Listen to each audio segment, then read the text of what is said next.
Are looking at, in disbelief perhaps, an incredible shot. So this is from near Naples. This is La Playa Beach, Florida, and we are still getting a feed here as destructive storm surge begins to move onshore in southwestern sections of the state of Florida. We'll go over the basic details of Hurricane Ian here, and we have special coverage with meteorologist Jacqueline Whittle and Mark Robinson. They are actually about to intercept the eye of Hurricane Ian. So right now, a strong Category 4 hurricane at this point with maximum sustained winds teetering around that Category 5 status. So we're at 250 kilometers an hour. That barometric pressure unfortunately fell pretty significantly over the past 24 hours. This storm encountered a warm pool of water that is sloshing around across the Keys up towards Tampa, and that's unfortunately allowed an intensification, and it's a bad situation because look at that forward movement. This storm is moving at a jog, 14 kilometers an hour north-northeast. We'll look for a landfall somewhere in and around the Port Charlotte to Fort Myers area there, and the latest national hurricane forecast for storm surge, 18 feet. If you want that in metric, that is nearly 6 meters. And I want to bring in Jacqueline Whittle here, who is in and around the Port Charlotte region right now in the field. This is pretty miraculous that we are able to do this live. Jacqueline, you are in Punta Gorda on the 3rd floor of a parkade, one of the safest spots you could perhaps find. Let us know and the viewers what the heck is going on around you right now. As I talk to you, and it's nice to talk to you, Ty, we see our power starting to flash here at our parking garage. It's just a matter of time before all power will be down where we are. But yes, we are basically in the midst of the outer edges of the eye wall that have moved into this area. Now, I know you've been showing some footage of Fort Myers and the storm surge damage and the storm surge actually rising, the water moving onshore. This area is next. This is the area that's going to get that next. And basically, we've got winds that are ramping up. I'm not exactly sure how fast these winds are now, but we're starting to see a lot of debris flying around on the ground, you know, just small things right now. We're not talking about roofs being ripped off, but that's potentially what's next. So we're about 30 feet up in this 4-story parking garage. The reason we do that, as you mentioned, safe structure. They're very solid concrete buildings. And more importantly, Ty, we're above that storm surge risk of, like you said, 6 meters. And we have some observations, some latest wind gust data we can bring you, Jacqueline. In and around Naples, Grand Beach Resort, we have a gust to 180 kilometers an hour. That has been recorded by a weather station. Where you are right now, we have hurricane force wind gusts over 120 kilometers an hour. Redfish Pass, 161 kilometers an hour. And you can see the orientation of this eye wall is starting to slosh that storm surge inland. So you're next in line. The winds will become more out of the south-southwest. That is going to funnel in around the Bay of Port Charlotte. That's going to really allow that storm surge to amplify, so to speak, Jacqueline. So yeah, we are not off the hook for storm surge in and around Port Charlotte to approach that 5-6 meter level. That's exactly right, Ty. And I'm just moving locations so we can give you a different view of the storm. And you're right, once those winds shift around and pile up that water, which is always the worst part of the storm, it's the storm surge damage that causes or the storm surge that causes the most damage, as you know. And I think about the last Category 5 storm, this is just shy of a Cat 5, was in 2019. It was Hurricane Michael. We were in the northern part of Florida, up in the Panhandle, and that storm made a landfall as a high-end Cat 4. We were in a very similar situation, but the difference was we had winds going offshore, so from the land to the ocean. Here, we have onshore flow. The eye wall is likely moving directly over our location, which is the strongest part of the storm. As a storm chaser, this is exactly where you want to be. But when I think about residents here, I think about what might be left behind after this eye wall moves over, and of course that storm surge, which, you know, I mean, when you think of Hurricane Katrina, I think it was like 26, 27 feet. This is 18 feet. I've never seen a surge yet at 18 feet in any storm I've covered. So you know, it'll be interesting to see how things play out, but it's going to be a long afternoon for these people. Ugly hours and days and perhaps weeks ahead, Jacqueline. I've seen some comparable storms across central and south Florida. The name Hurricane Andrew, Hurricane Charlie, but do you want to put this in perspective, Jacqueline? Hurricane Charlie caused nearly $15 billion worth of damage to the state of Florida. In fact, the hurricane force winds of Charlie would fit inside the eye wall right now of Hurricane Ian. The diameter of the eye wall off air just before we began our live stream here, about 55 kilometers in diameter. So that is very daunting, and it's a perfect conduit to really funnel in catastrophic storm surge across southwestern Florida over the hours ahead. That's right, because when you have that more expansive wind field, as we know, that you're going to get more of those damage effects up and down the coast. So you're right. I mean, we're seeing it in Fort Myers. You know, we're seeing, you know, Sanibel Island and all these barrier islands really going to be getting hit, and it's relentless.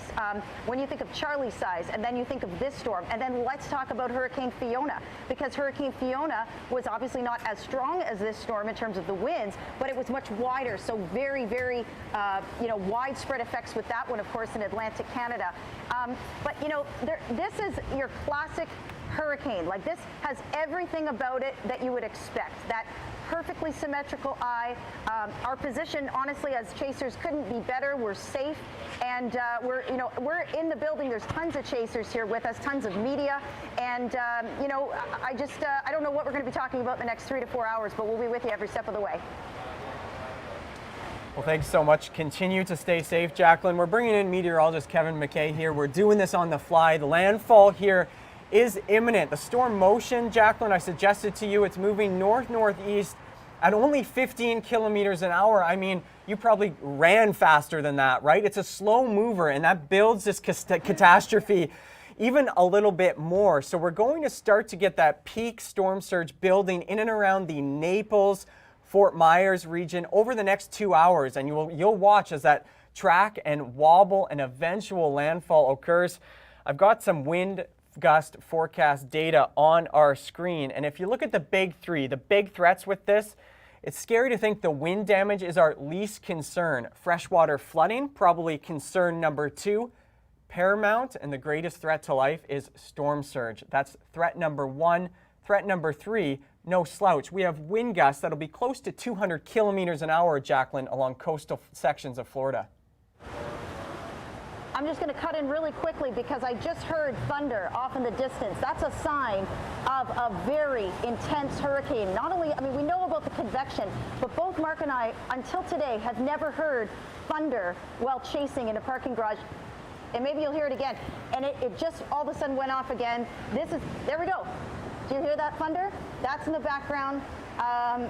Likely an intensifying storm potentially as it's making landfall, which is not usually the case. As you know, Ty and Kevin, when these storms start to interact with friction and the land, often as we're getting a landfalling storm, you know, you're dealing with wind shear, you're dealing with drier air, you're dealing with the effects of the land that slows everything down. I'm not feeling that. This feels like it's actually ramping up, and that thunder, and I just heard it again, is really, really interesting. So maybe an intensifying storm upon landfall. You know, it takes me back to Hurricane Michael, guys, where it was making landfall as a high-end Category 4, and then later the NHC went back and they looked at reconnaissance data, they looked at radar and all these wind measurements, and then it upgraded to a 5. I think we're splitting hairs with this one. It's very possible that that happens again. And Jacqueline, as you're explaining the thunder roaring over the Port Charlotte region, we have a visible satellite imagery playing right now on our viewer's screen, and it just shows copious amounts of thunderstorms, essentially, Kev, just pinwheeling around the eye right now. Yeah, I don't think I've ever, just like Jacqueline's saying, I don't think I've ever seen lightning almost completely surrounding the eye of a hurricane. That scared me. You all good? Did you guys hear that? All good, but that was a big crack of... Wow, did you hear that, Dave? Yeah. That was incredible. That was the most lightning I've ever heard in a hurricane yet. That was really wild. So this is really, I don't know, can you get a shot of that? This is really ramping up right now, guys. I mean, this is what it's about. This is the eye wall, and And once we get through this eye wall, it is possible that we go to dead calm conditions. If we do, it will be incredible to see this go from this level of wind gusts and thunder and lightning. Like, that just scared the you-know-what right out of me on live television. That was a loud crack. Yeah, I wonder if we can get a counter of how many lightning strikes are occurring right now around this pretty resilient eye wall. Jacqueline, we tried to get some, we hoped for weakening for the people of Western Florida. Some dry air could maybe penetrate the eye wall, maybe an increase in shear, something to destabilize powerful Hurricane Ian. We have not seen that to date. There's no signs that there's an imminent weakening over the next 6 hours. The 2 p.m. update by the National Hurricane Center left this as a very strong Category 4 hurricane. Maximum sustained winds of 250 kilometers an hour. But as you mentioned, Jack, we're splitting hairs. 252 is a Category 5 hurricane. The storm surge is baked into this one already. If you see a tremendous weakening of this, unfortunately, all of that momentum, it's baked in for a lot of catastrophic damage across Western Florida. True. Well said, Ty. It's all about that momentum, right? It's been spinning and churning and piling up that water in and around this area. And of course, Fort Myers has already seen it. So even if you put a stop to this and you flick the switch, all of that water's got to go somewhere, and Jack, unfortunately. I want to interrupt you for just a sec. Yes, go ahead. We've got the latest wind data for Punta Cana. You're now gusting to 170 kilometers an hour. Thank you very much. Punta Gorda. And oh gosh, I can see that. I mean, I can certainly imagine that. Gusting at 170 and still ramping up. I wanted to say I talked to a couple, we did an interview with them. They're in the parking garage, Tyler and Kevin. They live on one of the barrier islands here, in and around that Punta Gorda area. They have a beautiful home on the water. They moved here to Florida knowing that hurricanes were a risk, were a threat. And they decided to get in their car and come to this parking garage because they were not going to run the risk that that storm surge would inundate their home. I think it was so smart. I did an interview with them. They're actually parked next to our car. They've got their dog with them. And maybe we can bring them on live TV at some point. They're not available at this moment, but maybe we can get them.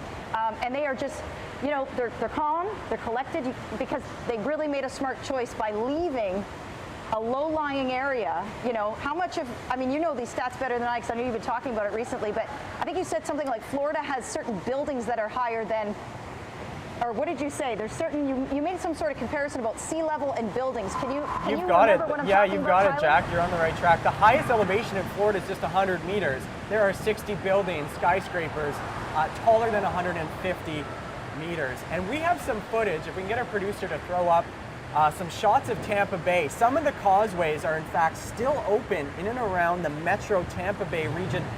Thankfully, we're not anticipating the storm surge, Kev, to be as severe up there, but winds are now gusting over 100 kilometers an hour around Tampa. Waves are picking up. This is no slouch up there. I'd expect most of Tampa Bay to be dealing with outages associated with those wind gusts just starting to tick above the 100 kilometer an hour mark. Yeah, and the good news for Tampa Bay, they are on the north side of the eye, so this is an offshore flow. So if there's any water that is able to shift in Tampa Bay proper, it's going to be increasing the water levels over towards St. Petersburg, not downtown Tampa. So that's a little bit of a saving grace, and they are going to be staying on the north side of the eye for the duration of the storm. And Kev, I don't know if you saw some of those tweets on social media. Essentially, water levels in the bay, water levels dropped substantially north of Sarasota as that offshore flow sucked a lot of that water out. I think you might have seen the same thing, the same sort of idea in and around Port Charlotte, Jacqueline? A little bit. We went down to the water just about 2 hours ago, and we weren't sure if it was low tide or if it was actually that offshore flow pulling the water out to the ocean away from the beach. Maybe a bit from column A, maybe a bit from column B. Either way, I bet it looks very differently now as we're starting to shift with that onshore flow. It's probably, there's thunder again. I've never heard this before. This is incredible. I'm sure Mark is just freaking out right now too, because this is rare. and the lightning, and of course the tornado threat. That's something that a lot of people don't think about in storms like this, and you guys know that the enhanced shear, the change of there's so much circulation, there's so much wind shear in the environment that all it takes is for one little thunderstorm that's circulating around this massive, cluster of thunderstorms, and it'll spin up a brief tornado. We're not talking about large EF4, EF5 damage types of tornadoes, but they are brief, but they can do a lot of damage. And you can usually tell the difference because when you're out in the field, you'll see all the winds in the same direction because of the prevailing wind. So let's say in this case it's a southwesterly wind coming on shore. Everything will be in that direction. But then all of a sudden you'll see something get swirled up in a pile of debris, a pile of damage, and you know that would be tornado damage among some of the onshore flow. Yeah, and a lot of that tornado risk is extended from the center of the hurricane. Last night, for instance, on the other side of Florida in Miami-Dade, they had 3 tornado warned cells at the same time. And at that time, the hurricane was even further south. The eye was further south than Key West. So that just shows you the extent of the tornado threat. It's well north of Orlando, even up to Jacksonville right now. And there's a lot of historical stats, but obviously this hurricane will be retired. When we look at the benchmark the National Hurricane Center has for the maximum sustained winds of this one at 155 miles an hour, there is only 4 hurricanes on record that have made landfall in the continental U.S. with that maximum sustained winds. Jacqueline, this is your second go at that. Back in 2018, you were chasing Hurricane Michael that made a landfall at 160 miles an hour. So this is in a next level tier for hurricane intensity, unfortunately. Yeah, and to be honest, it's the only reason that I feel, comfortable and confident in being out in a storm like this because, first of all, I know what to expect. I've been through a Category 5. I've been through other hurricanes that are much weaker, and everyone is a little different upon landfall, after storm surge. I can remember Hurricane Harvey. I always bring this one up because here it made a landfall as a Category 4 storm, and I think it was Rockport, Texas. Yes, it had a surge of 5, 6, 7 feet, something like that. But it was the outer bands and the stalling nature of that storm. As you guys know, those feeder bands just kept rolling thunderstorm after thunderstorm in through the Houston metro area and ended up putting Houston completely underwater. And just to put that into perspective, the National Hurricane Center is calling for up to about, and I'm going to speak in inches for a second, I think 15 inches or about 500 to 700 millimeters of rain on this storm. That one, Hurricane Harvey, actually measured 60 inches of rainfall or 1,500 millimeters of rainfall. So, here we had this Category 4 and everybody's thinking, oh my gosh, the wind, the surge, and it became a completely different storm when those feeder bands parked themselves over Houston. So this story will evolve.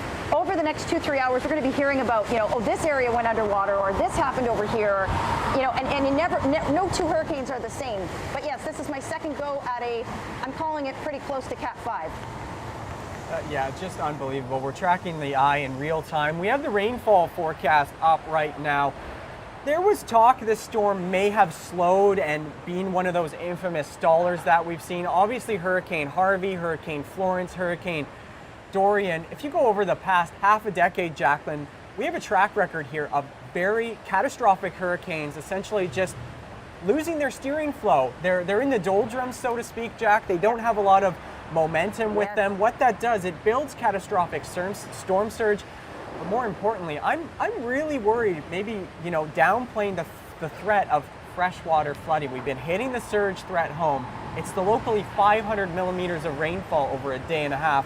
And it doesn't just stretch to western sections of Tampa. You look over towards Georgia, South Carolina, this one might actually reemerge in the Atlantic Ocean after making a landfall in the Gulf of Mexico. So we can't rule out an additional landfall. The story's far from over on Hurricane Ian right now. Yeah. It's something. I mean, when you talk, and I know where you're going, and of course we all know that we can never take one single weather event and say, well, we're going to link this to climate change and changing weather patterns and this and that. We can't look at one event, but we can look at several events. And we are seeing several events. I mean, you don't have to be a meteorologist or a climatologist to see that these weather events these catastrophic stalling events, these types of events that are getting cut off from the upper level steering flow, like you say, that jet stream, sort of parking in these extreme patterns, heat domes in BC, that we've never seen before. Stronger central pressure on a storm named Fiona just days ago in Canada. Atmospheric river events washing away our highways in the past year. And here we sit now again with another Category 5 landfall right on the Gulf Coast, only 4 years later than Hurricane Michael. So, and Harvey was the year before. So when you start to look at the last 5 to 8 years, we are seeing these trends, and it's alarming.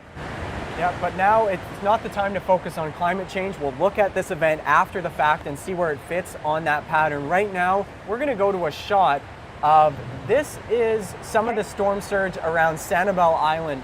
So one of the most exposed places, Kevin, I would say, for a storm surge event of this magnitude.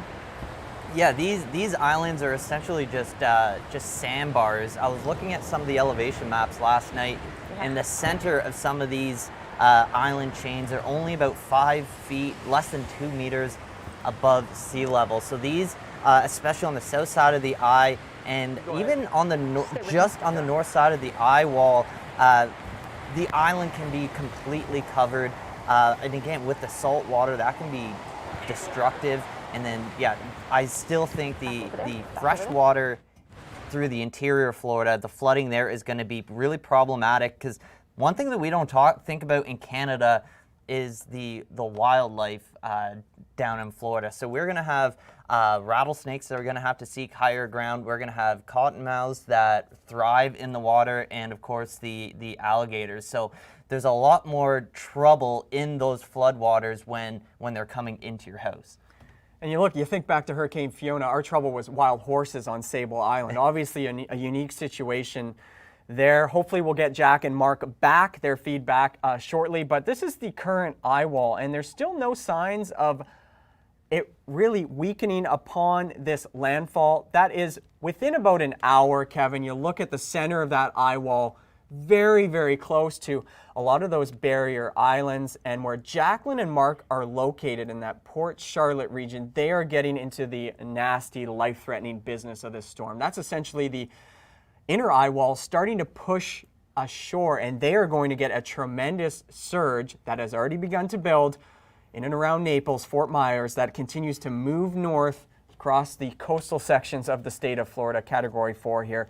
An historic storm ongoing across western Florida this hour. Yeah, they're about 10 miles right now, so about 15 kilometers from the actual eye wall, and that's when things will really get interesting. We'll see it calm out, and then we're going to see how the eye acts as it moves over their specific location. Because when we're looking at the Port Charlotte area, there's 2 ways for the water to come in. It can come in from the south, or it can come in from the west. Right now, and over the last couple of hours, the wind for them is coming straight from the south, and that's one of the worst case scenarios for the storm surge in the Port Charlotte and Cape Coral area. So on the back side of the eye, if the eye does make more of an easterly turn, which is expected by the latest models, we could be looking at that onshore flow, that westerly flow on the backside of the eye, which will just bring it in from the second worst case scenario direction. So this could be kind of 2 worst case scenarios paired with a third one.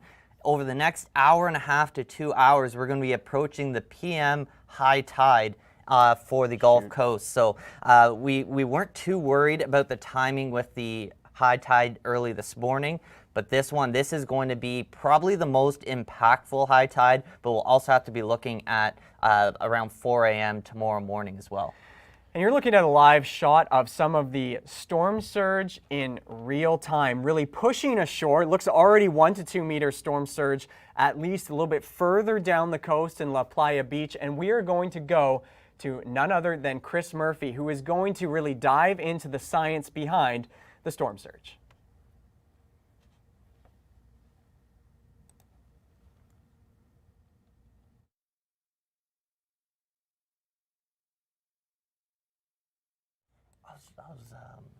This isn't. No, this is just, oh, it's all good. So this is kind of the 3D view we're seeing right now of Hurricane Ian. And if you want to zoom out, it's kind of interesting how it's being tugged from this frontal system that's been essentially adding salt to the wounds of Atlantic Canada, insult to injury. It's a trough. The stationary front is actually playing a role in drawing Hurricane Ian to a landfall over the next couple hours across Florida.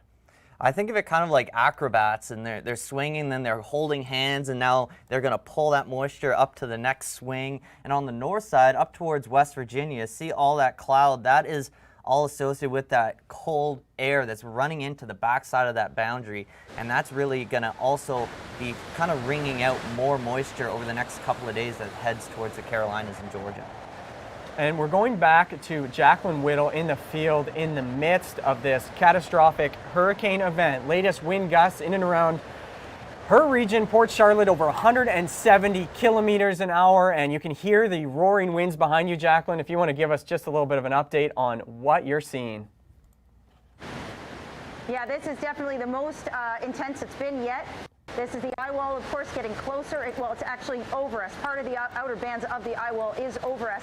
And I just want to come over here and take a look at what we're seeing. We're starting to see that surge, I think, already, Ty, because, you know, surges, a lot of people think of surge as like a tsunami, right? Like a big wall of water. It doesn't happen like that. It happens over time, and the water just gets higher and higher. And I think we're starting to see more ponding and pooling, potentially from some fresh water, you know, some from rain, obviously. But also, I think that onshore flow is starting to bring in some surge even in, I think, in the streets. Now, we're also seeing the winds ramp up big time, and I'm starting to see more and more like debris on the road starting to, you know, be blown around. Little pieces of like lights and stuff are coming off buildings now. No roofs damaged yet, but this is really getting going, really strong. I can't imagine that we're even still at 170 kilometer an hour winds, because it feels that much stronger even since the last time we spoke.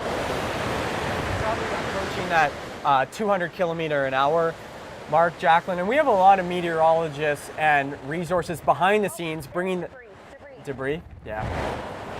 We've got debris. We've got siding coming off buildings. Now maybe we can go full on that, John. Fencing. Can you get that, Dave? Yeah, it's just going to start to deteriorate. We're going to probably see more debris flying about, and you can actually see this street light here really shaking in the winds. You know, and it's interesting how these palm trees really withstand this. I mean, the palm fronds, of course, blowing off, but the actual trunks, it takes a lot for these to get knocked over. But you can see that metal post, that street sign, really rocking and rolling in the winds. You can see the street sign down here at, it says 41 and 17. I don't know if you're getting that, Dave. That is starting to really rock. And yeah, just really intensifying. Definitely the strongest we've seen it yet, and we've got a long way to go. And Jacqueline, just checking in on some of the power outages across the state of Florida. Latest customers out, we're now over 600,000 customers without power, and the majority of that is all south of Tampa right now. So a lot of those counties in and around your neck of the woods where you're hunkered down, Jacqueline. You know, this is a storm that is going to knock out millions of power, millions of outages across the state of Florida. As it's a slow mover, it's going to move inland and relatively hold its shape. So it'll continue to produce damaging winds right through Wednesday overnight. And then by Thursday afternoon, it's kind of centered around the Orlando, Palm Bay region as it tries to exit the state of Florida. But even the wind gusts around the eastern side of the state, Kevin and I were looking at those yesterday. They're 40, 50, 60 miles an hour, locally hurricane force gusts, a lot of lightning, tornado risks along that outer band. There's something called shear in the atmosphere, and hurricanes are really varying that wind direction in the structure of the hurricane. So a little external secondary threat to contend with is really tornadoes pinwheeling around this massive hurricane as it moves ashore, likely minutes away, Kevin, now from an actual landfall. The National Hurricane Center will make that call. But that landfall, you have to think, is just minutes away, as a good chunk of that eye is now over sections of those barrier islands. Sanibel Islands is now directly in the center of that eye, perhaps experiencing what you've kind of coined that stadium effect, Jacqueline, that will likely be over you in just a couple hours. It's very possible, and that would be extraordinary as a meteorologist to see that. And for the viewers, what that means is that you've got the circulation, the eye wall is the strongest part of the storm with the strongest and tallest thunderstorm clouds. But in the center, we have the opposite going on. We have sinking air. So we actually have an area of clearing. Well, that sounds all well and good. It's going to stop. It's going to get calm. It's going to be clear. But then what you get to see sometimes is like a stadium, like you're at a concert stadium. And if we get a view of that, it is something that, well, I've never seen yet in my chase career. I don't think Mark's ever seen a stadium. I don't even know where Mark is right now, because I think Mark is out documenting this, because it's, you know, when Mark's not here, that it's getting real, because he's going and documenting it all in different locations. And I'm sure keeping our social media crowd up to speed also. And you know, if there's one thing that, you know, I've learned, is that I want to be right here where it's safe, where I'm in a parking garage in a solid structure. We're about 30 feet up, and when you talk about an 18-foot storm surge, like those gusts are really getting intense. I'm just going to show you that. You can hear starting to hear kind of the roar of the hurricane, and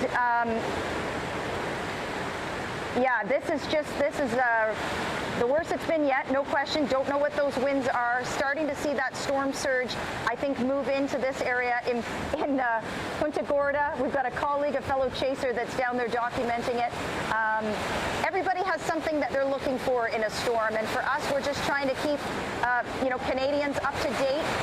Obviously, with Hurricane Fiona, it's in our own backyard. Well, this is kind of like our backyard too, because there's so many snowbirds that come down here, you know, and this is certainly going to be left with, unfortunately, possibly catastrophic damage. Hurricane Ian has already had a landfall as a major hurricane in the southwestern sections of Cuba. That was on September 27th. So this is its second landfall. A lot of damage and widespread power outages reported in Cuba. So there is a history with Hurricane Ian. At this point, the power outages continue to ramp up. And Kevin, you're looking at some interesting data provided by a lot of these radar sites in and around southwestern sections of Florida. Yeah, so I'm looking at the west side of the eye wall. So right now Jacqueline's on the north side. So we're only talking, I'm just going to measure it out here, we're talking a distance of only about 40 kilometers, so about 30 kilometers offshore. The radar's picking up on wind gusts of 270 kilometers per hour. You're saying it's kind of splitting hairs at right now, whether this is a Category 4, Category 5, but if we get up to 270, that is a bona fide Cat 5, especially on the backside of that eye wall, which isn't going to stay offshore for long. Over the next 6 hours or so, the backside of that eye wall will move on shore. Right now, the good news about the source of those winds, they're more so an offshore wind on the north side of where Jacqueline is, so up towards Venice, south of Sarasota. That's where the strongest offshore winds are, and that is good news for their storm surge. But where it's good news for one area, it's going to be bad news for another, because that's just going to get wrapped around to the south side where we're currently seeing them starting to increase.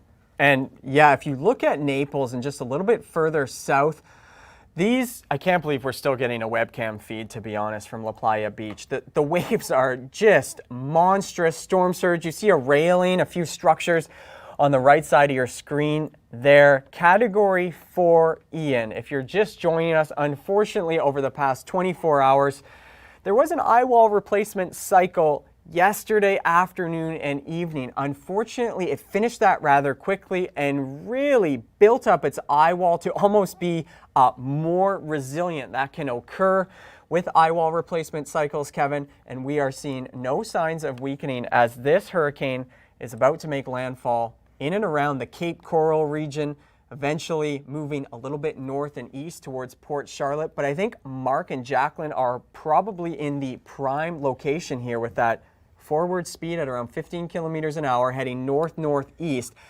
They'll be somewhere in the eye within the next 1 to 2 hours.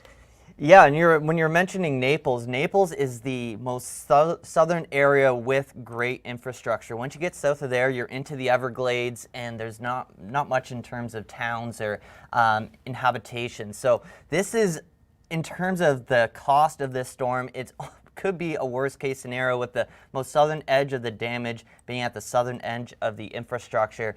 And really the only thing that can make it more costly is if it does continue to trend up towards Tampa, but again, we are expecting it to avoid that absolute worst case scenario. And you could see the worst case scenario storm surge on your screen now for Tampa Bay. Thankfully, for that to occur, the eye of Hurricane Ian would have had to blow by Clearwater, Dunedin, and kind of straddled the coast a little bit further to the north. That would have allowed all of that water to flow into Hillsborough Bay, Old Tampa Bay, and Tampa Bay, and that would have been a worst case scenario for the city of Tampa. Because if you look at the vulnerability, Kevin, of the United States, of course, you know, Hurricane Katrina, New Orleans sticks out, but one of the most susceptible cities in the world to storm surge would be Tampa. We thought perhaps their luck would run out, but unfortunately these communities, these beach towns, vacation towns further south, are going to be looking at a storm surge upwards of 18 feet. Yeah, so you can see probably the best case scenario would be actually, in terms of the storm surge, is if the eye went into the bottom end of Tampa Bay. Because when you look around Sarasota, there wasn't a lot of that red on the elevation map. So that means Sarasota goes they get a little more elevation once they head inland, whereas down towards Fort Myers and Port Charlotte, there's just a lot of low-lying areas that's within 10 feet of sea level. So the Tampa Bay area, the Fort Myers area, those are the two areas that had the most land within 10 feet of sea level, and that's just going to devastate the homes and the population. What I would love to know from Jacqueline when we do get her back is, we had mandatory evacuations. I know a few people that have family down around the Tampa area, and they were evacuated a couple days ago. I want to know in Florida, if anyone could even reach out to us, if you get evacuated from Tampa, do you just go to the Atlantic coast, or do you have to go north? How far do you have to go in your evacuation? And yeah, that would clog the highways, of course. I was looking at some of the traffic data in and around Tampa, but the story with, you know what, let's pause the population story and let's go to Jacqueline. She is now down towards the main level. It looks like she used to be on the third floor of this parkade. She's sneaking down to ground level. Jacqueline, I don't know if you can hear us right now, but guys, we'd love to get your perspective on what you're seeing. I can hear you right now. Yep. Perfect. Go ahead, Jack. Sure. I got you. So we're down on the main level just momentarily before we go back upstairs again. I wanted to just see how it was looking down here. Hopefully you can see me, but we've got quite a bit of tree damage down now. These are just small palms. We also have pieces of debris flying down the road. If you watch here, that's why we're not out. That's why we're not out there. That's just a door slamming, so it's all good. But there's pieces of, I think, siding that are rolling down the road quite frequently. Thunder, lightning, trees down. I've actually met up with Mark Robinson. He'll join us in just a second, but just stay right there. Keep the shot up, Dave. I'm just going to grab something. Stand by, guys, if you can still hear me. I'm going to show you kind of what's blowing around here. This is the kind of stuff that's blowing around on the street. So this is a piece of siding, and this is like a projectile if you're in the wrong spot. So you can see quite a bit of it blowing around out there. So we will not be here long. In fact, I'm with the debris. It's not the wind. I'm probably going to be heading up there soon. It's not the. Jeez. Are you good? Yeah, it's not the wind. It's the debris that causes fatality. So it's that stuff blowing off structures that can become deadly in some cases, because that debris is going to be moving at the wind speed. And in and around the Port Charlotte region, the latest weather stations still remain online. We're still seeing gusts, Kev, in excess of 170 kilometers an hour. These are the latest real-time observations for the Port Charlotte area. The strongest wind gust right now on the board, unofficially anyway, is right where Jacqueline and Mark are chasing this storm. Wind still offshore in and around the Port Charlotte area? Yeah, so Port Charlotte, it's still a due east wind, and it's 24 degrees, so it's a little more comfortable than we had in Atlantic Canada. But yeah, we're looking at winds of 80 80 knot gusts, and yeah, that's looking like our strongest right now in Port Charlotte. So yeah, we are well into the major hurricane wind strength there. And if you want to compare that to Hurricane Fiona, they are very different storms, though. It's really tough to compare the two. It was very much a post-tropical cyclone that impacted parts of Atlantic Canada. The majority of Prince Edward Island is still without power. The strongest wind gusts so far with Fiona. There could be some stronger ones recorded over in Sable Island. We're still getting that data, but 179 kilometers an hour with Hurricane Fiona was the strongest. I think we'll easily top the 200 kilometer an hour mark with this one, Kevin, especially along the exposed coastal sections. And with this storm not showing a hint of weakening before this landfall over the next several minutes. Yeah, and quite often if we're looking at the strongest gusts on radar and let's say it's still 12 hours out, you have to wonder, is it going to remain that strong? Is it going to shift paths and bring that strongest wind gust on land? Well, we don't really have that concern right now. The strongest wind gusts are literally just offshore by a matter of 10 to 20 kilometers right now. So it's just a matter of time and a matter of where these strongest, which will be westerly winds, will wrap around. Could be in that Port Charlotte to Englewood Beach area, probably over the next 3 hours on the backside of the eye. And Jack, you found Mark, it looks like, so he's doing okay. Yes. He's doing okay. Yeah, we're hunkered down. The reason we're all kind of interested over in this area is Dave, our cameraman, might get this shot of that red truck. We're starting to see this, one of those, what do you call it, a bed cover? Yeah, a truck cover just flapping around in the wind. Truck cover. But more, unfortunately, more frightening. The carport above is starting to flex. Okay, so we're going to watch some more for that. strong gusts, that whole roof could come off. And this is why we are actually not in the wind blast. We're not in the debris right here. It's going past this way. It looks very dramatic, right? But we're very safe. Yes, we are. And at any point, if we don't feel safe right here, then we just hop right back into our parking garage, and that's what we will do. But this is what we expected with this kind of wind measurement. High-end Category 4. The last time Tyler and Kevin checked, Mark, we were gusting at 170, I believe. Yes, and we're easily gusting beyond that now because that was a half hour ago. Would you say that's true, guys? We have radar scope up. It looks like the strongest slug of winds in excess of 200 kilometers an hour are approaching from the south, Kevin. We'll just pull up the radar scope and give you guys the latest sampling some of those winds. They're directly over Fort Myers. So what's that, about 20-25 minutes south of you guys? We're seeing probably wind gusts in that 200 to 220 kilometer an hour range. So be prepared for that type of a wind gust in and around Port Charlotte over the next 20-30 minutes as that eye wall continues to sort of dance towards Port Charlotte and Punta Gorda, where hurricane hunters Mark Robinson and Jacqueline Whittle are currently in the eye of one of the strongest hurricanes to make landfall in the continental United States. And Ty, if I may just chime in, you can certainly hear the sounds, the cracks, the bed of that truck you can see over there. It's really ramping up, Mark. Talk about Katrina and when you started seeing, projectiles in the air, and that was Category 3. So talk about that. Yeah, it was, close to Category 4. It's basically a Category 4 when it came through. Right. And we were seeing just so much, flying around. The one big difference between that one and this one, there's no surge yet. Yeah. We're not seeing this area flooding. Right. So that's my concern at this point. We are definitely seeing stuff flying around, and that's what we want to take you back just to sort of see out there. It's interesting to see us on camera, but just to see the power of the winds is that much more incredible. I have a question for you, Mark. In your opinion, in your experience, I can only be led to believe that some of this ponding and pooling on the roads here, certainly fresh water, meaning rainfall, but is it possible that onshore flow is starting to slowly bring in some surge here? Do you think that that's what's happening? I think this is just freshwater flooding. You do? Okay. Yes, this is just fresh water at this point. We would definitely start to see it come in.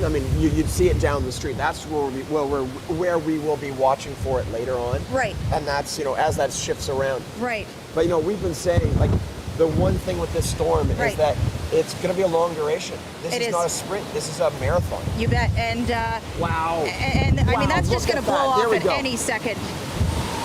Yeah, that carport days are numbered. Incredible. Jacqueline and Mark, looking at this feed. We have a webcam up from a beach that, you know, half an hour down the road. Yeah, it's a rough go right now. We do have some latest storm surge numbers that may be useful, obviously, for your planning purposes, Mark and Jacqueline. Naples, so the current water level at Naples right now has shot up to 9 feet. So calculating a storm surge out of that, over 2 meters. So we have a 2 meter plus storm surge in Naples right now. Fort Myers is over a meter, 1 to 2 meters in Fort Myers. So that's the current storm surge situation unfolding in real time. Thank you for that update. And I've spent a lot of time myself in Naples just as a vacationer, and I know that harbor quite well. And of course, you know, we talk about Hurricane Irma. A lot of people, you know, comparing this storm to, well, what did Irma do? Where did it go? Made that landfall, of course, in Cujo Key first in the Florida Keys, and then went on to make that second landfall in Marco Island near Naples. So Naples has had its go, you know, with the recent hurricanes. Wow. And here we have another one that's impacting. You know, when I think about the impacts to what Tampa Bay could have seen when I see this, I think that area certainly got off luckier than what it could be. But now this area is the place that is not going to fare too well at the end of it. Yes, and unfortunately, Punta Gorda is right where Hurricane Charlie came through. And Charlie was a very powerful hurricane, but tiny. Right. It was almost like a giant tornado that came right through Punta Gorda. And it was very frightening because it came in so fast. It was explode. They were expecting it to come in closer to Tampa. Right. Came in right over top of here. There were some storm chasers in it. They weren't expecting it. They weren't ready for it. Right. And it, you know, it got very frightening for some of them. Everybody was okay. Sure. But unfortunately, again, Punta Gorda is one of these places that has now witnessed 2 very strong, major hurricanes. No question, Mark. No question. Wow. Boy, it's getting wild. And yeah, you're still not through that thick. That core of that eye wall is still, you know, 10, 20 kilometers south of you guys. And the latest scans, we're getting, you know, more bursts of convection. I don't know if you're still hearing thunder, seeing lightning. Is that still an ongoing concern at this point? You know, Tyler, I'm going to tell you right now. I don't expect lightning in these storms. And I was filming just over here when, you know, while Jacqueline was on air earlier, Jack was taking over, and I bless her for that because I was trying to get some B-roll, and I nearly. Oh, there it goes. That truck. There it goes. Whoa, step back. There goes the top of the truck. You just lost your feed for a sec. I think we're good. Oh, geez, Mark. I'm not surprised. It's okay, we're fine. So in both years' experience, that's a 200 kilometer gust, right? Yeah. Yeah. Tyler, I would say. think so. Whoa. I So would Tyler, one of the things I was telling you just as that gust hit, I don't worry about lightning in hurricanes. It's just not something that comes up. I was nearly struck by lightning by this one. It hit just on the other side of the street. I wasn't filming, but it was possibly one of the most frightening things I've ever had happen in a hurricane. I heard the same bolt. Yeah. I heard the same flap when we were live, and it scared the bejesus out of me. And it was just across the street. I smelled the lightning. Wow. Yeah, that's how close it was. But it's not something I No, I it think doesn't about. normally. Yeah. And normally they're just cloud to cloud. That was a cloud to ground strike. It gives you an idea of how much energy is in the storm. Because this is really what a hurricane is. It's a transfer of energy from the oceans to the atmosphere. What you're seeing behind you is an expression of the atmosphere, the power of planet Earth. And it's one of the reasons I love being in these things, to see the power. Unfortunately, at the same time, it's always devastating to see this come into people's lives. People are going to lose businesses. They might lose homes. I'm really hoping nobody loses their lives. Me too. Very much so. You know, I couldn't say it better. Mark just summed it up. I mean, this is Mother Nature at her most awesome, right? At her most magnitude. And hear the roar. You can hear that hurricane roar. That's almost like the freight train noise that you get in a tornado. And that is the hurricane roar that we're hearing as this eye wall is right over top of us. The strongest part of Hurricane Ian is right over top of us right now. Yeah. We couldn't have got into a better position in terms of getting the strongest part of the storm. Yeah, I mean, this is the thing, and I'm really loving the fact that, you know, at the Weather Network we can bring you like live streaming from the eye wall of a hurricane. This may be a first for us. Yeah. So something like this. You know, It this is Category 4 major hurricane.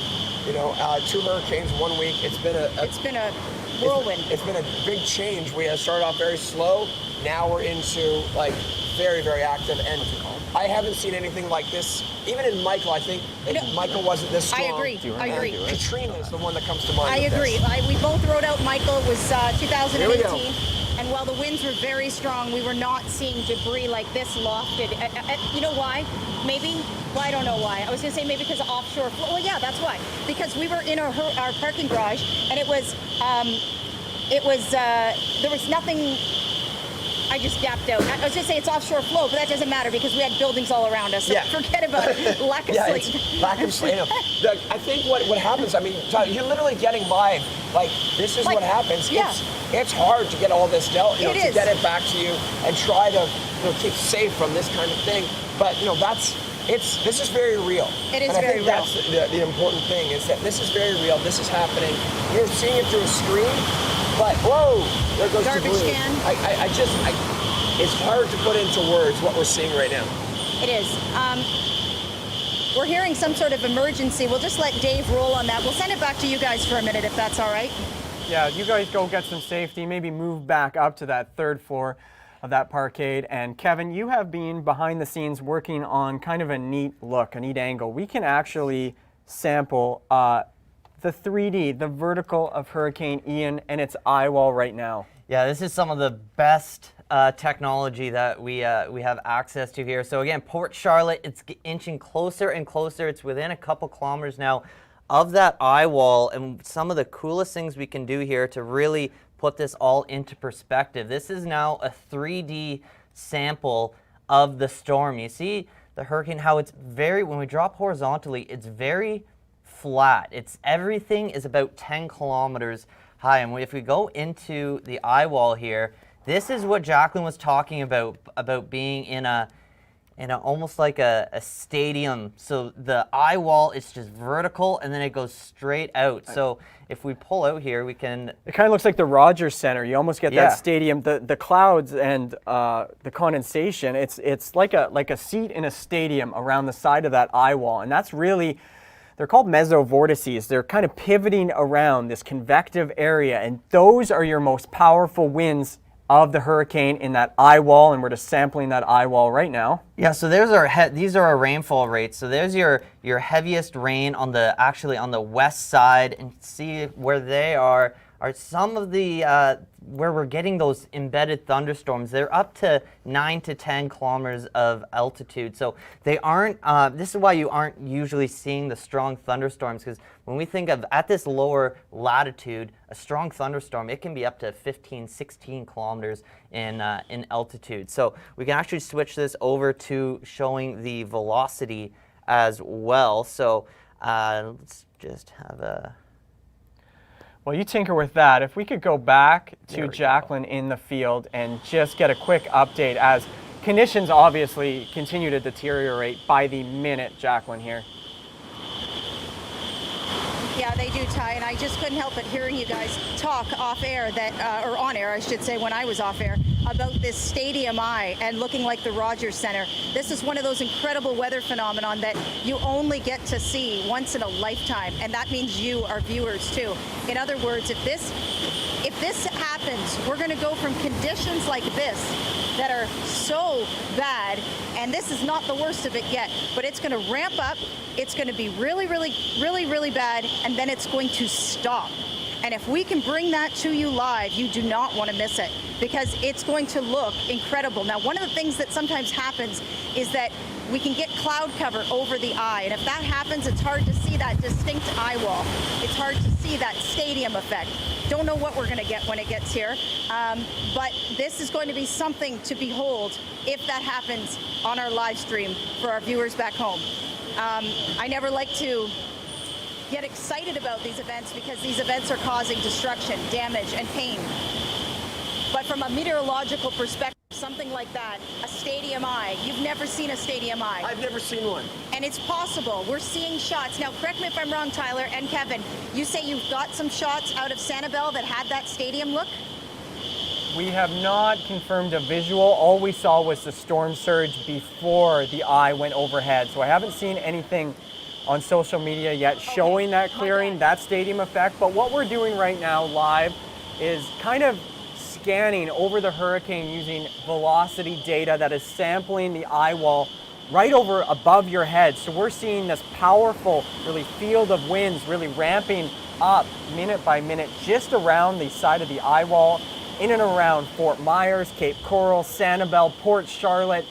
These are the regions that are really seeing the most enhanced wind field associated with Hurricane Ian. Tough to give an idea of how soon Port Charlotte will be inside that eye. You have to think it's within the hour at this point, Kevin, looking at this motion. Yeah, we're about 12 kilometers. Port Charlotte proper is about 12 kilometers from the eye wall right now. So if I just jump back to our velocity here, we can get an idea of how close that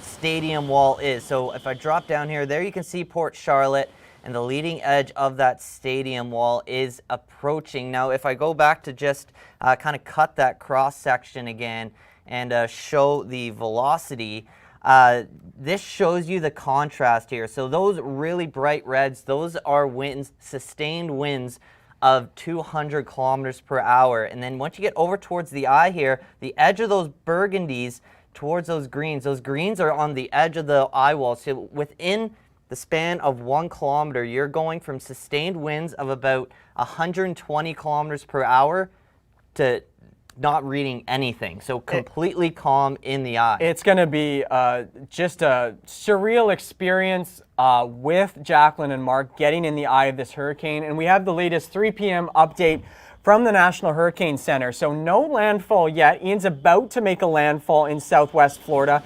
The strongest wind gusts we have recorded, 190 kilometers an hour. So that's a weather station in Cape Coral, gusting to 190 kilometers an hour. So that is the highest wind gust at this point. Right now, it's the center of Hurricane Ian is 30 kilometers away from Jack and Mark. Maximum sustained winds, 155 miles an hour, 250 kilometers an hour. Barometric pressure remaining the same, Kevin, at 937 millibars. That forward motion, moderate jog, 15 kilometers an hour, which will put Jacqueline and Mark in that eye wall within the hour. Or within the eye, sorry, within the hour. Yeah, so you were saying it was moving at about 15 kilometers an hour, and the eye is exactly 45 kilometers wide. So whatever community or neighborhood even that's going to go right through the center of the eye could spend over 3 hours in the eye, especially if it continues to slow as it moves on shore. So again, Port Charlotte, only a matter of kilometers, so we could be looking at the next 20 to 30 minutes for when that eye will become visible. Hopefully we can get some clearing, because the last satellite did look like there was some cloud cover here. But I'm just going to go off on a tangent here just quickly and really show how this does look like just a flat top thunderstorm. You even have anvil clouds on the outer flank, and then up towards Orlando, we don't want to forget Orlando, we have a pretty broad tornado warning. Kissimmee on the south side of Orlando, the tornado warning is heading towards the north, and that is all because of this cell that's not directly embedded in Ian there. So it's almost more on the outer bands. This is what almost be considered an outer band of Hurricane Ian. There's enough rotation in the atmosphere, Kev, to be spitting out hurricane warnings. And an update from the National Weather Service. This is a pretty rare, it's called an extreme wind warning. So it's the highest caliber warning of winds that they can issue at the National Weather Service. There is 1.2 million individuals within the path of that eye wall. The National Weather Service essentially issuing this top tier wind warning for over 1 million individuals who are unfortunately in the path of this imminent landfalling Category 4, strong Category 4 hurricane. And we're going to go to Mark in the field. Just Mark at this point. He is out in the elements here as an eye wall, right in the eye wall, in and around the Port Charlotte region of Florida, Punta Gorda. Mark, what are the conditions right now you are seeing at this moment? Tyler, it's almost hard to describe what the conditions are like. I'm standing, I'm just trying to get a little bit of a sample of the winds just for a second. It's hard to even put into words what we're seeing here. And I'm watching for debris, because that is the biggest danger. I'm pretty much, oh, wow. It's hard to stand up. I'm going to duck behind here, and you can see, like, just, it looks incredible behind me, but I'm actually quite safe. I don't want to be standing up there. You can see the debris flying around. Even those tiny pieces of debris, if I got hit with it, it could do serious injury. I do have my helmet on. Like, I take this very seriously. Yeah, you can just see everything going on. I'm just watching very carefully. The building that we have here, very solid, but the buildings behind here, unfortunately, are being torn apart. And I'm just going to take a quick look down the here. A lot of what's coming off right now are palm fronds. And then we're seeing a lot of shingling, plastic pieces. A lot of the lighter debris is flying around. What often happens with these is the hurricanes just hammer into the building, the one side of the eye wall, for hours. Weakens the structure.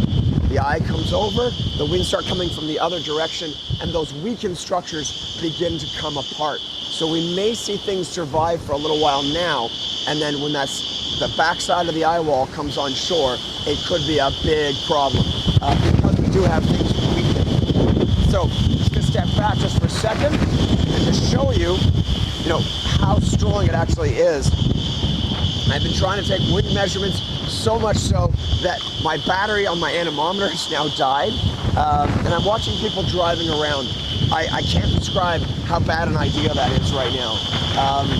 I don't even typically to think of why they'd be doing that in the car, because the problem is that it comes in gusts. You aren't going to see the piece of debris that gets you, and that's why I'm just standing here. Again, it looks spectacular, but I'm in a relatively safe position.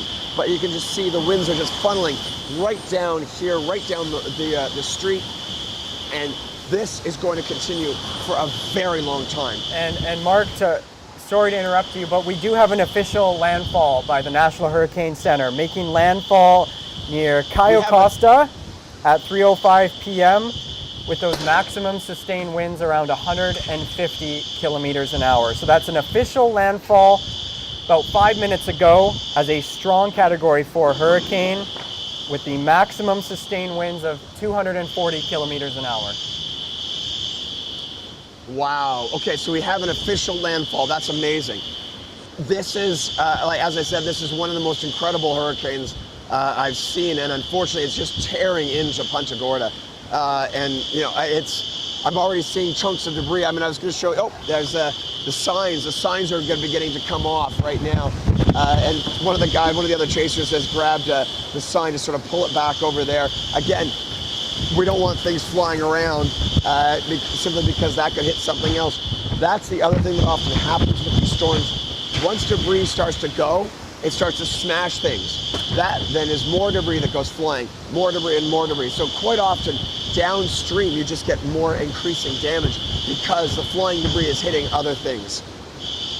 Well, continue to stay safe, Mark. If you've just joined the feed, we have an official landfall for Hurricane Ian as a strong Category 4 storm. Barometric pressure at landfall, that roar, it's incredible to hear that in the background. Pressure of 940 millibars, which, if you compare that to Hurricane Fiona was actually deeper, but this energy is much more condensed in that eye wall. Hurricane Fiona, that's ravaged parts of Atlantic Canada this past weekend. That energy spread out, still a very significant, one of Canada's strongest storms on record. But this one, 940 millibars, making landfall over the past 10 minutes across southwestern sections of Florida.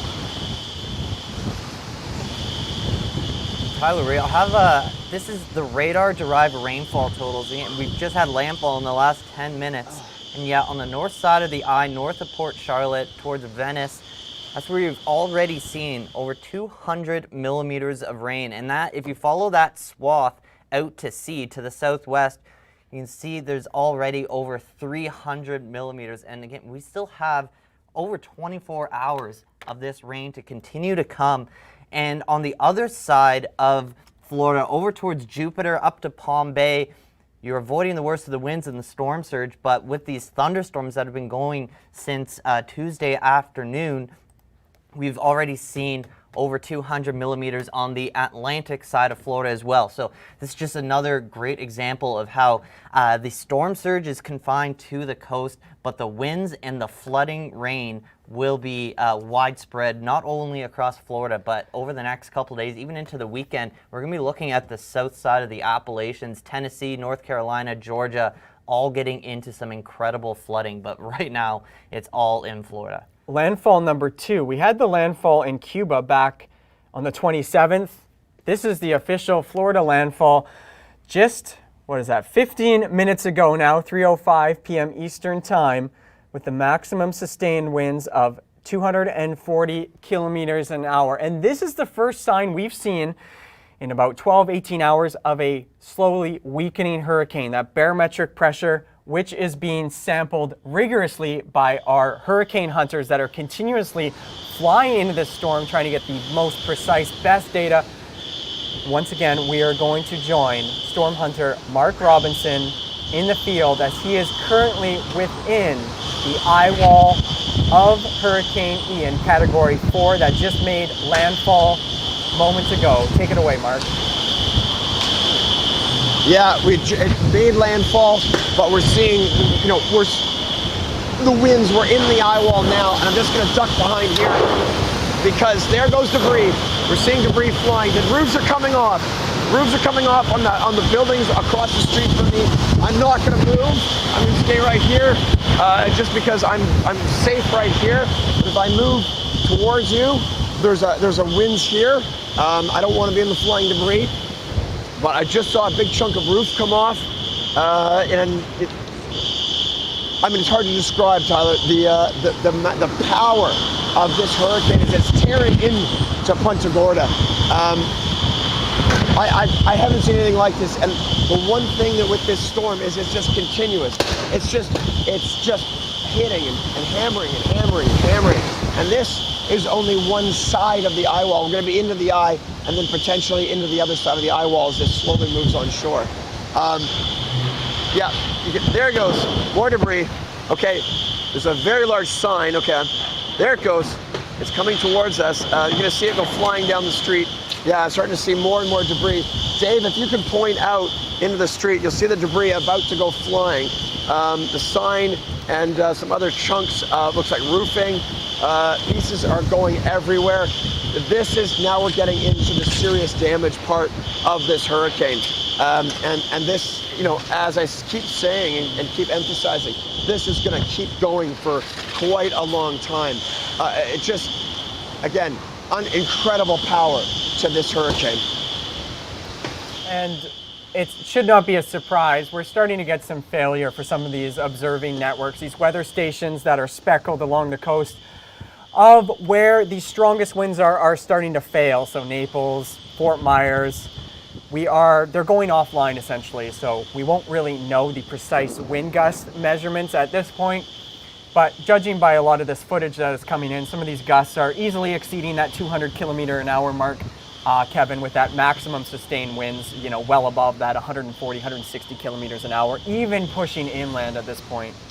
Yeah, because with the airports where we have the stations that are reading the wind gusts even before they failed, it's almost like finding a needle in a haystack where you have to get that max wind gust at the airport, whereas the airports aren't always right along the coast or where we have the strongest winds. So the chances of the strongest wind gusts happening at the airport's pretty slim. So if we've already had an airport recording over 190 kilometers per hour, you can mail it in that we're actually seeing local over 200, maybe even over 210, and that's going to continue for the next couple of hours since the eye is really not going to be moving inland very fast. It's really an unbelievable situation. One of the stronger hurricanes to make landfall in the continental U.S. At the bottom right of your screen, we are kind of cycling through the many warnings, from tornado warnings, storm surge warnings, hurricane warnings, tropical storm warnings, extreme wind warnings, myriad of advisories out by the National Hurricane Center. If you look at the hazards associated with Hurricane Ian, we have to talk about the tidal forcing. We saw that with Hurricane Fiona. It's a terrible situation when high tide is paired with peak storm surge. That is the worst case scenario because you get that compounding effect associated with that type of an event. And when it's moving so slow and paralleling the coastline, you're going to have multiple high tides being impacted. So again, we've already passed the 4 a.m. one, but we're still about 2 hours away from the PM high tide along the Gulf Coast. So the storm surge, it's already strong. We're already seeing about 10 feet down towards Naples. That Naples surge is going to slowly move north as the eye moves northeast at about 15 kilometers per hour, and that's only going to get worse over the next 2 hours as we approach high tide. My goodness. Outages in Florida, that has probably ticked up over the past hour. We were at over 600,000 outages, with the bulk of those outages south of Metro Tampa, further down the coast to Fort Myers, Sarasota, Port Charlotte, those counties, Lee County towards the south. You're looking at over half of these counties reporting complete blackouts at this hour. A lot of weather stations are starting to fail. That would be expected with such a powerful hurricane. And the storm surge numbers are starting to increase. The highest surge value is now over 2 meters. Expecting that to thankfully stay away from the city of Tampa. But, we're worried about a lot of these little communities, these resorts in and around Fort Myers, Port Charlotte. Port Charlotte right now, the winds still northerly, the last recorded observations, but they're going to quickly, once that eye shifts north, become moving out of the southwest. And that is going to be the greatest storm surge factor, the most extreme storm surge you can get out of a hurricane like this. Yeah, it's weakened a few millibars. That will have no impact on the amount of storm surge that is already baked into powerful Hurricane Ian. Yeah, I'm looking at one of the hardest hit counties right now, where Naples is, Lee County, towards the south end of the eye. We have now over 50% of the entire county without power, and you can assume that 50% is all along the coast because that county goes basically into the middle of Florida. So this is going to continue to climb as the eye approaches. So we'll likely see approaching 100% of some of these counties going without power. And we were talking with Fiona, it's in terms of time of year, it's almost like a best time of year to lose power, at least in Atlantic Canada, because you don't have the extreme cold, you don't have the extreme warmth. But in Florida, you never don't have it. So once the storm passes, you're going to need air conditioning, you're going to need power, and this is going to be probably the most prolonged issue as we head through probably the next week at least. Oh yeah, power restoration is going to take weeks across some of the hardest hit sections of the Florida coast. There's some reports of even some storm chasers being hit by debris out there. Jacqueline and Mark, thankfully, are pretty well settled in and around that Port Charlotte region. They've got a strong structure that they know can survive a Category 4, Category 5 hurricane. Things you look for a concrete structure. Most important factor there, they're going to withstand some of these winds, which are gusting in excess of 200 kilometers an hour. So they check that box. Box number 2, protect themselves against the impending storm surge. We know it's coming. Winds are still offshore, but they certainly won't be offshore for long. The National Hurricane Center is suggesting that peak storm surge in an event like this may be upwards of 18 feet. That is one of the highest storm surge projections I've ever seen. And now is as good a time as any to bring in storm hunter Mark Robinson, who is now within the eye. Are winds starting to go down a little bit at this point, Mark? You think you're in the eye of this beast? No, not yet. I mean, I can start to see, look at the flying debris. I mean, there's so much debris starting to fly now. It's like I'm seeing all kinds of stuff beginning to go, but I haven't seen a ramping down of the winds, which we expect if we see that eye. if the storm was moving directly onshore, if it was moving very perpendicular, I think we would have seen that eye come up very, very quickly. But instead, what we're seeing is it's sort of sliding up this way. So it may take a little while for us to be outside of that eye and or outside of the eye wall and into the eye. Right now, though, I'm just not seeing any difference. We're seeing a bit of a wind shift, but generally, it's still just as strong. We've got our radar up, looking at this, Mark, minute by minute. Rainfall has eased for you. The heaviest band of rain and thunderstorms has pushed north of Port Charlotte and Cleveland. I mean, you are within kilometers of being within the eye of this hurricane. We're talking like 3 or 4 kilometers. So this is just the very edge. Expect things to dramatically improve over the next 20 minutes. Yeah, and that's going to be, I think, the weirdest part of the eye is how the fact that we'll go from, what you're seeing around right now is just so much, flying debris. We're seeing things going everywhere, trees just bent right over to like quiet. And I'm hoping that we can show you that. To be inside the eye of a hurricane, especially one of this magnitude, is something to behold. Now, I don't think we're going to have that stadium eye effect with a clear eye above us. I think that's clouded in a bit. Whoa! Yeah, so that's why I have to be a little bit careful is some of the debris moving around. It's okay. I'm not in the full wind blast right now, so any debris that's going past is moving fairly slowly. But I'm going to take you over. Dave, we're going to move over and shoot this way, right down here.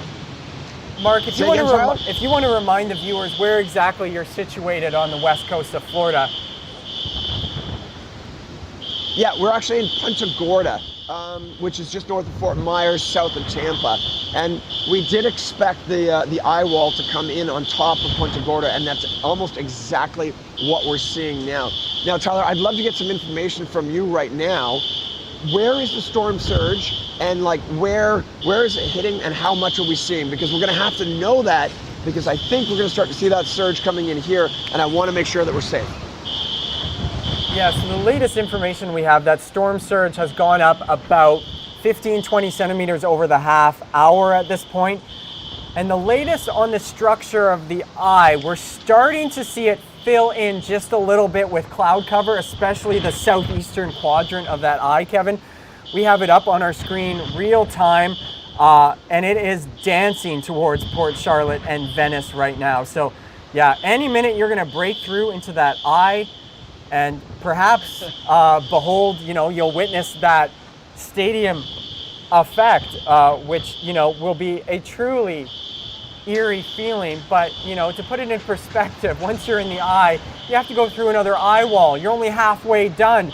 And the back end of this eye wall, the business end of this eye wall, Kevin, that's where the storm surge comes into play. Yeah, so Cape Coral is just going to miss the southern edge of the eye. So they are kind of in the worst case scenario because they aren't getting the relief of the eye. They're going to have the persistent storm surge for probably the last 3 hours, and probably going to continue right through high tide, considering how slow this is moving. So it's only going to be moving probably 25 to 30 kilometers over the next 2 hours, which is when we are expecting high tide. We're exactly 2 hours away from high tide right now. Mark, we're getting questions about alarms going off in the background on some of our streaming channels. I don't know if you can verify what that is.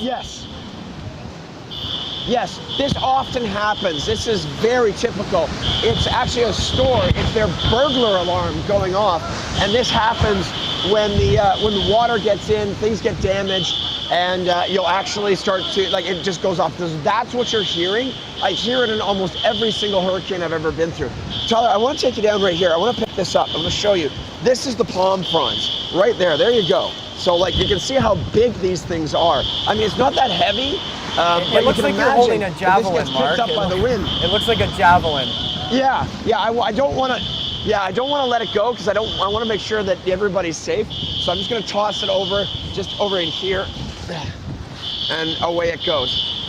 So that's the kind of pieces of debris we're seeing right now, and this is just going to continue. I mean, we can see. I look up into the sky and you just see all kinds of pieces of debris just streaming over. Tyler, I've got one little piece. There we go. I'm going to show you something here. I'm going to come up really close. You see this? This is styrofoam. This is actually like pieces of what's on top of buildings. So that tells me right there that we are having buildings coming apart. Just that piece of styrofoam right there. Incredible. So who's driving around I was gonna say, during ask a that. mandatory evacuation? It's a burning know. question of mine. Who in the heck is? So are these folks that have just not heeded mandatory evacuations? Yeah, I think that's often what you see. We do have a lot of storm chasers here. They're not really moving around, but those aren't chasers. Those are people sometimes that think that honestly don't take it seriously sometimes, and think, oh, this is no big deal. And the problem is that I've been in situations where I've had debris flying at my car, and we didn't see it till the last second. And I made a bad mistake. I made a bad mistake when I did that, and I've been through many of these. Wow. Mark, it's like you're in an episode of Stranger Things, watching the alarms go off in the background, debris swirling around you. Yeah, I mean, I love that show. So I kind of, that's amazing. Oh, I want to take you right here, Tyler. Look at this. The hurricane actually deposited this piece of debris in the garbage. So it's little funny moments in what is a very serious situation. I don't mean to make light of things, because this is going to be very serious for Punta Gorda. But sometimes you have to take little moments in this and just find the surreal in a situation. Okay, Tyler. Yeah. I'm gonna step out here. The reason I'm stepping out here is that the wind is beginning to drop. The wind speed is actually starting to drop down a little bit now. I think the eye is almost here. I think you are absolutely correct. It's going to go right over top of us. Yeah, you're right on the edge. The precipitation has probably greatly reduced. You're probably seeing, the bulk of your flooding so far has been freshwater flooding. We looked at some of the radar-derived rainfall rates associated with this. There is a hefty swath of 200 to 400 millimeters of rainfall that's really starting to stretch across a narrow swath of central Florida. So northwest of Port Charlotte, one radar in particular near Venice Beach, you're dealing with rainfall near a foot, Kev? You've got it up on the screen right now. Yeah, once you get in past these purples into the whites, that's when you're over a foot of rain or 300 millimeters. And again, that's just the leading edge of it. This swath goes all the way back across the Gulf, but of course we don't need to worry about that. But that is just going to continue to lay a little bit of a snail trail right across central Florida. And what will be in its track is Kissimmee and Orlando. And again, the Atlantic coast of Florida is not going to miss the impact of this. They'll miss the impact of the worst of the storm surge, but we will be looking at this incredible flooding. Again, Tampa, this also looks like you're going to avoid the multi-hundred millimeter event. You might still get 100 millimeters, but Orlando looks to be right in track for the heaviest rainfall. And obviously a cleanup of this caliber is going to be immense. Think Hurricane Andrew, Hurricane Charlie, somewhere in between. And national resources are being mobilized. So there's about 4,500 National Guard that are being deployed for active duty for Ian. So that is going to help some of the recovery operations, rescue operations. There's a full fleet of resources being deployed to a state that is going to need a tremendous amount of support over the next couple of weeks. Yeah, a lot of the National Guard right now will be just sitting in the Panhandle, which is just going to get missed by this, just to wait for Ian to move through so they can move in as soon as possible. This is a jump over to another radar on the east side of Florida over towards Palm Bay, and you see how these get more so streaks of red and purple. That's more indicative of what we see when we have lines of thunderstorms going through and you get training storms rather than just a broad wash of heavy rain. So this is where we've been looking at the thunderstorms and the tornado warnings over the last 24 hours, and looks like Yeehaw Junction had a line of some of the hardest storms going through, and that, again, they haven't even seen the main structure of the hurricane approach yet, and they're already over 150 millimeters of rain. Unbelievable scene unfolding across southwestern Florida at 3:05 p.m. Eastern Time. We had an official landfall of Hurricane Ian, Category 4, strong Category 4 hurricane. Keep in mind, this is the second landfall for Hurricane Ian, and you are looking at the eye, which has come ashore in real time, swirling about. So where Mark and Jacqueline, our storm hunters, are located, they're in the northeastern quadrant of this eye wall, which has a diameter, imperial units, about 30 miles, Kevin, 35 miles, metric, 50, 60 kilometers. And what Mark and Jacqueline are going to experience in a matter of moments is just an exponential drop in active weather. It'll almost seem like, I don't know, the storm is over. Yeah, we're looking at some of this radar imagery aloft, and we're starting to see it fill in with clouds. It might not be a blue sky day, but it's going to stop raining. Wind readings will, fall below 50 kilometers an hour. It's going to seem like a regular, typical day until you look around and see the absurdity of all the damage that is ongoing associated with this event. Yeah, it's just like a hub on your bike tire. There has to be a point in the middle where the tire is going from moving one way to moving the opposite way. So there is going to be a pinpoint where everything is calm, and that is just confined in the eye. So they're going from where they've been seeing these southeasterly winds upwards of 200 kilometers per hour. Once the eye passes, they're going to directly and immediately go into northwesterly winds, so doing a complete 180. So when you have structures that are weakened from that prevailing southeasterly direction, they're actually going to get hit from the opposite direction, which could just be enough to take out the things that weren't completely destroyed but weakened with the first side of the hurricane. And yeah, we saw the live feed from Mark Robinson. That carport, that roof. The carports are typically the first roofs to go. You get a lot of wind in that structure, and it lifts off like a frisbee, Kevin. So we have to watch out for that backside of this hurricane.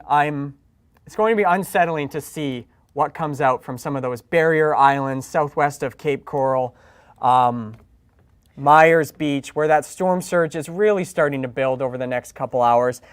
Sanibel Island, you look at that level of storm surge, I just don't want to see the after pictures right now, Kev. No, and looking at the radar here, I-75, that's Alligator Alley over towards Fort Lauderdale. That is the southern edge of where we've seen the worst of the storm surge. So that's right at Naples Park and Naples Beach. So basically the bottom edge of the coastal infrastructure is where we're seeing the worst of the damage. All right, we'll continue to track this devastating hurricane on our platforms.